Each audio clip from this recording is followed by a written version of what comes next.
Friends, I appreciate you guys that came to the first seminar and that are repeating. We're going to get under the bar a little bit today, so I'm sure everybody's excited about that. We're going to very quickly recap what we kind of brushed on in the last seminar, and then we're going to move into different types of squats, all different types of Can anybody give me some cues that we used on that first day? Friends? No one? Chest up? Chest up, sure. We can use chest up. Open your taint. We didn't use that cue, Drew, but open your taint is a very good cue. Ed Cohen can take that one for you guys. Stay tight, arch your back, right? Chest up, elbows under the bar, big belly, as close to the grip as we can get within shoulder mobility. And then we went over hips, knees, and we're gonna brush on a little bit of bar path today. Does anybody have any questions on those cues? We're all kind of familiar? Yay, nay? If you guys talk, we'll move faster, I promise. And we'll get under the bar significantly faster. So we're gonna go over different types of squats. And again, guys, when you guys think about squats, we're thinking about maximum knee with minimal hip, right? So that being said, my coaches, have you ever had an athlete that couldn't squat their body weight? Sometimes. It's not very often. Generally, we can pretty much squat our body weight. We sit in chairs. But a lot of times when we sit in a chair, we cheat. So like we use all our momentum and rock out of that position. And so not necessarily everyone can squat their body weight.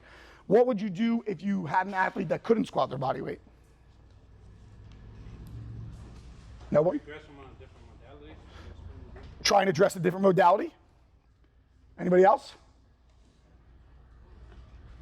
So I'm going to show you guys an assisted squat, right? So we want to be able to squat. It's one of the most basic human movements, right? Squat, hinge, push, pull, bend, walk, carry, right? Rotate.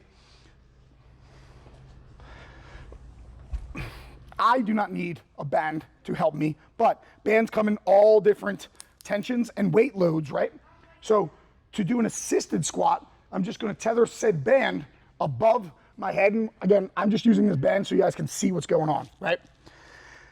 Then I can have the athlete go into their squat position and the band can help them in position. So now we're training the proper modality and I can lighten the load. Obviously, the heavier the band, the more tension they get. If the athlete's uncomfortable, the athlete can get inside, right?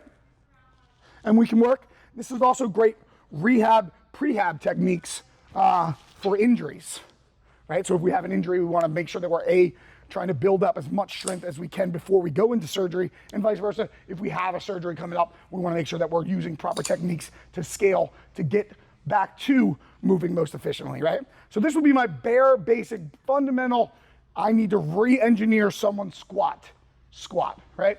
And then we have an air squat, pretty simple, right? And then what would you guys go, would you say the next developmental squat? Anybody, friends? Goblet squat. Awesome squat, right? So goblet squat, traditionally we call them goblet because we used to hold it like a chalice, but then everybody kind of switches their position. Some like bell up, bell down, horn up, horn down, some like a dumbbell. It doesn't really matter. We're just getting over a front-loaded, non-barbell squat, right? Great exercise. I like to use goblet squats, especially for wrestlers and grapplers. It's a very similar position they're in all the time. But a goblet squat is the next way to progress that squat position. What are some other squats that do not involve a barbell? Pistol? Pistol squat, right? It's called pistol because it looks like a pistol, like, right? Pistol squat, sure. That's a little bit more gymnastics, a little bit more skill than necessarily something I generally use for strength. But it is a squat that does not involve a barbell. Anybody else? A box squat? So we can do box squats without a barbell. That is correct. I traditionally use the box with a barbell, but we can use it without a barbell. What else, guys? Tempo, right? So we can start to work on eccentrics. If you guys have, Drew just recently tried a 30-second eccentric. It's not a very fun exercise. It'll humble you very quick. We're forgetting one that's often very, very overlooked, and it's really, really good, especially if you want to develop a lower body and you have an upper body injury. Belt squat. Belt squat, Drew. Awesome. So guys, a belt squat, you guys would use like a dip belt, or you could use your weight belt, and then you would hang from the center of the belt a weight. So if you have a belt squat machine, even better. If you don't, you can stand on 2 jerk blocks. You can stand on a box, but basically that weight would hang, and then I can work my lower body without loading my upper body. So if I have a spinal injury or some shoulder injury and I just can't get a bar, then I can still work very heavy loads, right? Belt squats can get pretty heavy pretty fast without having to load the spine, right? Because I'm loaded below the center of gravity, which we'll just call the belly button, right? The weight would be below that. So it's a great exercise to help build all types of lower body development. You guys can make them like super glute emphasis. We can go super wide. We can do a lot of knee heavy, but because it's loaded below the spine, it's an exercise that we kind of often overlook, but it's a very good one, especially if we're working around injuries, right? Let's get into the barbell. What is a version of a barbell squat? So back squat, we'll get into that in a second, Drew. I appreciate that. Back squat, right? That's the one we're most familiar with. That's the one we pretty much use the most, right? Let's go backwards then. Go back squat, and then what's a back squat's ugly cousin that we try and avoid as much as we can? Front squats, right?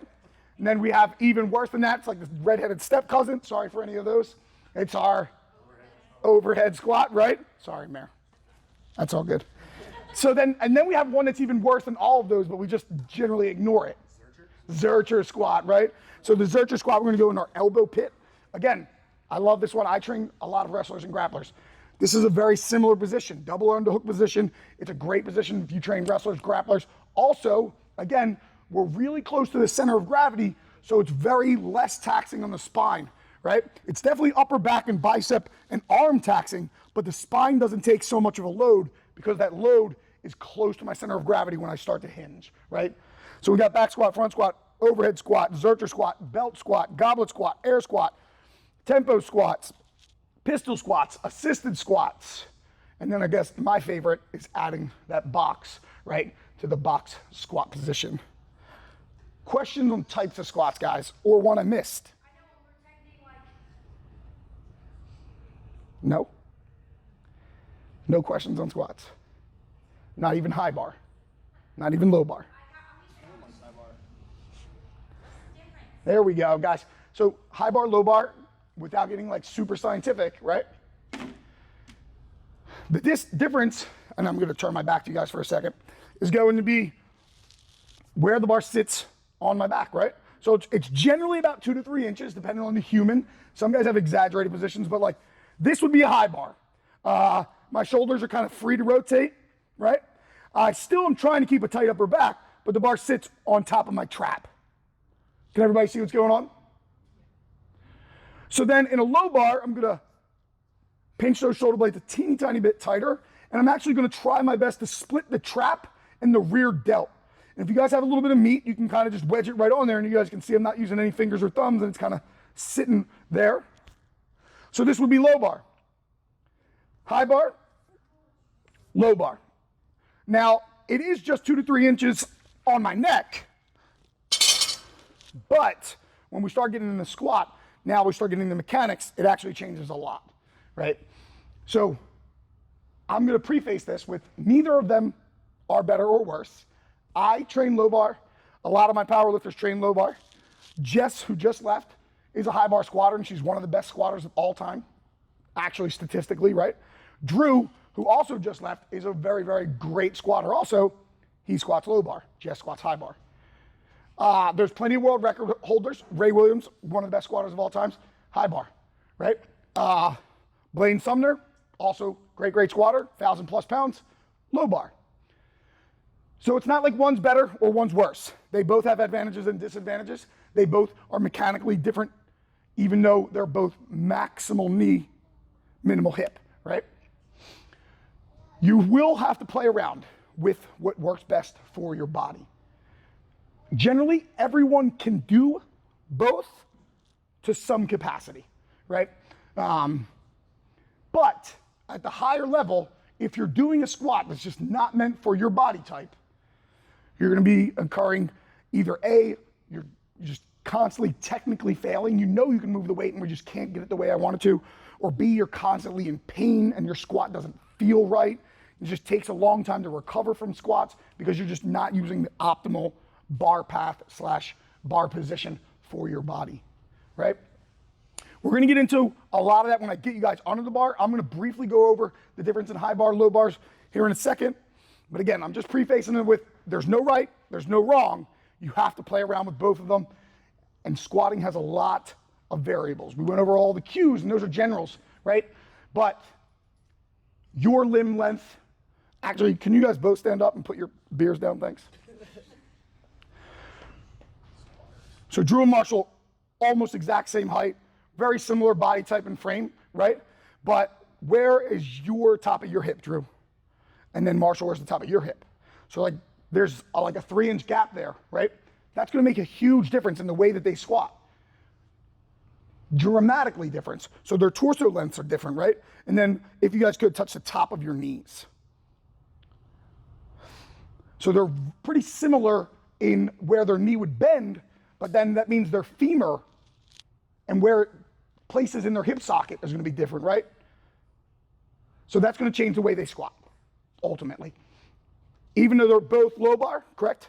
Both low bar squatters, their squats are not going to look the same. Their stance is not going to be the same. Everything's going to be a little bit different for everybody, right? You're going to have to do a lot of research. If you have a long torso, can I borrow you, MK? Yeah. And you have long legs, when you squat, can you do an air squat for me? Nice, and stand up. When you squat, you're generally going to have a more upright torso. If you have a long torso and long legs, you're going to have to force yourself to get a lot of knee flexion, and you're going to be more upright. If you have a shorter torso, right, and that kind of depends on your leg length, it's inevitable, you're going to hinge. You're going to start to hinge, right? So we're going to get into that as we get into this low bar, high bar. But again, when you guys hear the cue chest up, we went over this, right? Chest up is not the angle of my hip, right? That's the hinge pattern. Chest up is proud, pinched shoulder blades or superhero position, and this is chest down. This is a caved in position for you guys on this side. Chest down, chest up. Not to be confused with chest up, chest down, chest up. That is not the same, right? So try and wrap that out of your head. When you guys see me do my low bar squat, my chest is gonna go really, really far down, right? But I'm still in a broad chest up position. Getting into it, low bar, high bar, guys. I'm going to try my best. I'm not very, very warm, but we're gonna get into low bar, high bar. Then we're gonna get into a little bit of different bar types. And then we're gonna get under the bar. I'm gonna try and help you guys play around with your low bar, high bar positions and stance, right? So for me, in my low bar stance, I used to train very, very wide, and I've since brought it in. Generally, it's easier to learn wide and bring your stance in than it is to be a narrow squatter all the time and then someone tell you to open up your stance 6 inches. You're just not gonna have it. It's just not gonna be there. It might take 9 months and it might take 2 years. So again, when we're squatting, training as wide as you can and competing narrow is usually pretty easy. Vice versa, training narrow and then someone asking you to go wide is generally just not gonna work. You're just not gonna have that position. For powerlifters, it's optimal to go as wide as you can because it limits your range of motion, right? And obviously, powerlifting is the maximum amount of weight in the shortest distance possible. That's what we're trying to do in powerlifting. That's to a cue. If you're doing bodybuilding, then you don't want to shorten that range of motion. You want to lengthen that range of motion. So you might use an exaggerated high bar position with a very, very close stance and just keep sinking and sinking and sinking and all the way as deep as you can. So again, it's really important to think about what you're squatting for when we start thinking about squatting, when we start thinking about bar positions, when we start thinking about when do I cut my depth, right? So for a bodybuilder, you go as far as your body can go. Like you want to elongate those muscles as long as we can get them. For a powerlifter, you're going to ask your buddy, the second I drop below 90, you scream up because anything past that is wasted, right?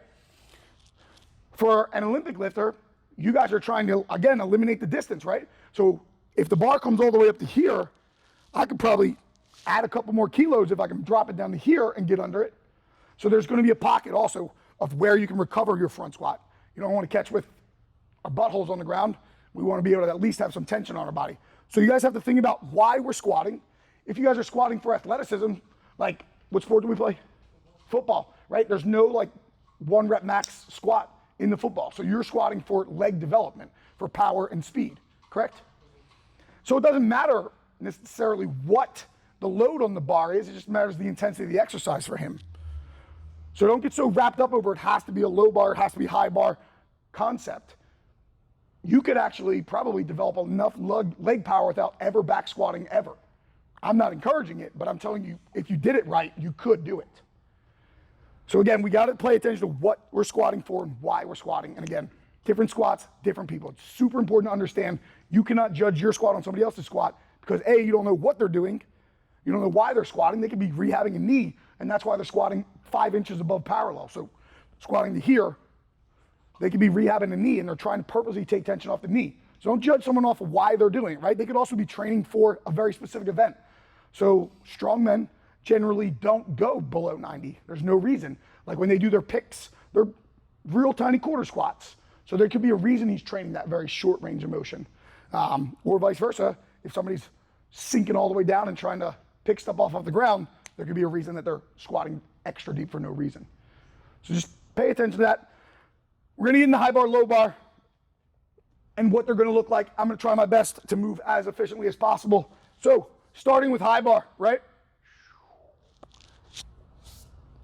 I got a little bit of shoulder issue, so high bar kind of gets a little tingy for me. So I'm gonna have a little bit wider grip. I would like to have it as close as I can get it within my shoulder mobility, right? My high bar stance is a little bit more narrow because again, I need to get all these knees out of the way, those long, long legs. So when I get in my high bar position, you'll notice that my chest is kind of upright. Again, I'm still pushing out those hips, but for me, it's a very, very upright position. Not my most comfortable position. I can work with it. If I'm doing some accessory work, sometimes I'll do like all low bar and then switch to high bar for my accessory work.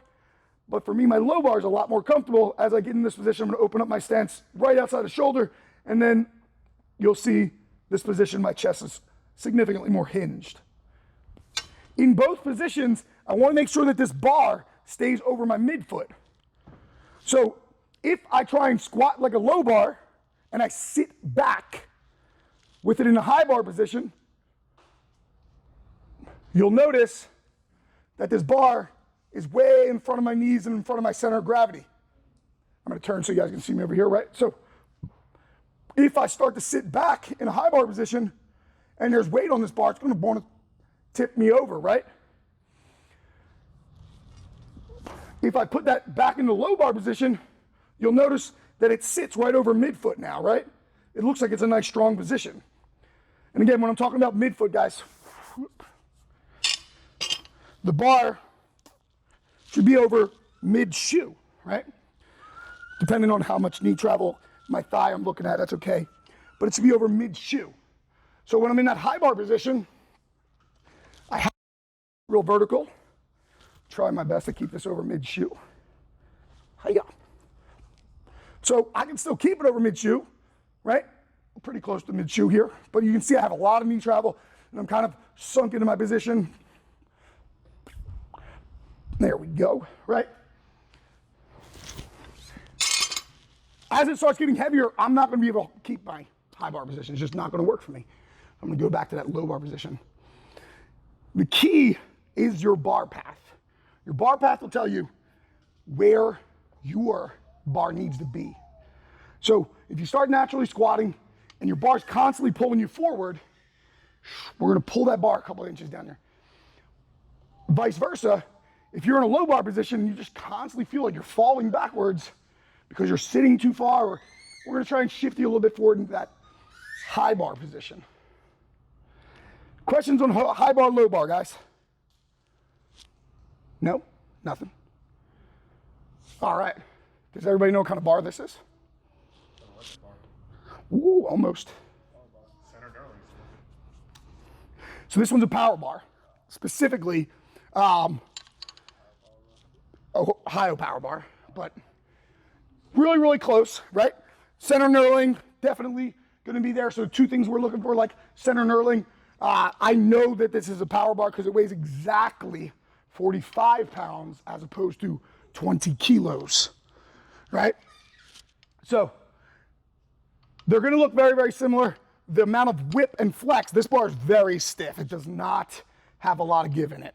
Even at like 6, it's really still stiff. Not gonna give you a lot of love. This is a USAPL/IPF approved power bar. We have another one over there also. This is gonna be pretty common in newer powerlifting federations, right? Does everyone know what this guy is? Who said that? He's an Olympic lifter. Hold on, simmer down. So this is a squat bar, guys. This is specifically a Texas squat bar, right? It's pretty close. Some big things that we're looking for. Again, center knurling, but you'll notice that the gap here between this knurling is almost none. They might as well just knurl the whole bar, right? It's pretty much knurled all the way up. It's got pretty aggressive knurling. Definitely not Olympic because we got one ring, right? So it's also significantly thicker than a regular bar. When I lay it down, you'll see this is a 55-pound bar. There are 65-pound bars depending on your federation, right? So you'll notice this bar is longer. And you can see, and if you guys want, you can come up and grab it, it's thicker. So the thicker the bar allows for more surface area on my back, right? Also, old school powerlifters, big giant, we're thinking about like all the big giant broad guys walking in, they don't have the shoulder mobility to get in. So it allows a little bit more wider grip, right? This bar has a lot of whip at 700 pounds. It's gonna start whipping, right? So if you're doing like AMRAPs, this bar is gonna give you some love. It's gonna shake with you. The bar behind me, does everyone know what this bar is? Yoke bar? Yoke, sure. So the safety bar, safety squat bar. For me, if I'm training a non-competitive strength athlete, this is the bar I'm using every time. So if I'm training football players, if I'm training wrestlers, if I'm training someone who plays a sport that doesn't have to do with that barbell, I'm gonna use this bar. It makes it a lot less to think about from my upper body. I still have to stay tight, but it's just a lot less to think about. I don't have to worry about shoulder / elbow / wrist pain of constantly getting into this tight rack position. It also changes the trajectory of the bar a little bit. So for a football player, it's gonna feel a lot more like a sled or a yoke that you guys have worked with before. If you guys have ever worked on like lineman drills and stuff like that. The bar kind of cradles. You'll notice that it has a camber and a curl, and it kind of brings the weight right to my center of gravity. So if we were to think about it, and I'm gonna exaggerate it so you guys can see it, like back here would be where a back squat would sit, right? Like relatively an inch-ish behind a deep low bar even further. And then all the way out here is kind of where like a front squat would sit. And you'll notice that this sits in between the two. So it's gonna make you fight a little different chest angle than you're normally used to. For me, it's a little bit more upright than my normal position because again, this bar is forward, it's gonna sink me if I fight this. This bar is also great for good mornings, for lunges, because you don't have to worry about fighting with a barbell, you can just use empty weight. This bar weighs 62.5 pounds. There's some other bars. There's some camber bars and spider bars. There's also a Duffalo or buffalo bar. So a buffalo bar is like a slight bow. Call it not a full half circle, but a slight bow in the bar, and it's naturally put in there. So again, we can take some tension off the shoulders and elbows, a little bit more natural and relaxed position. Right? Yay? Nay? All right, guys. I would like you guys to kind of pair up, grab some groups. We're gonna put a little bit of weight on the bar, but I would like no one to go, you guys, we're not squatting. I'd like you guys to, no one to go above 70%. If you do not know what 70% is, on a scale of 1 to 10, 10 being like you're gonna get pancaked live on YouTube, 1 being like this is boring, we wanna be about a 6.5, 7. Does that make sense to everybody? All right, we're gonna wrap up this side, we're gonna go on that side. I'm gonna try my best to help you guys figure out bar path and techniques.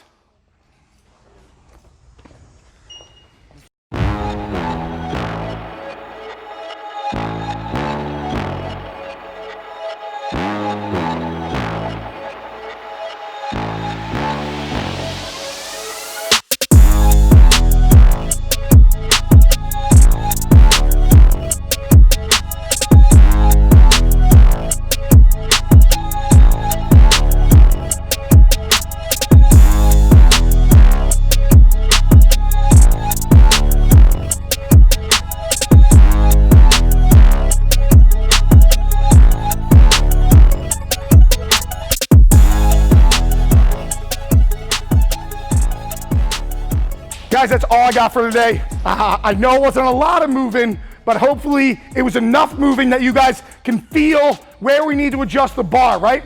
The squat will always tell you, gravity only works up and down. The barbell only has force in that direction. So if you're off, it will tell you. And if you go slow enough with a light enough load, it'll definitely show you where. So if you felt like in your foot, you were rocking in your shoes, or you felt off base or unstable in any position with an empty bar, what do you think is gonna happen when I put 90% of your load on there? You're gonna cave or crumble, right?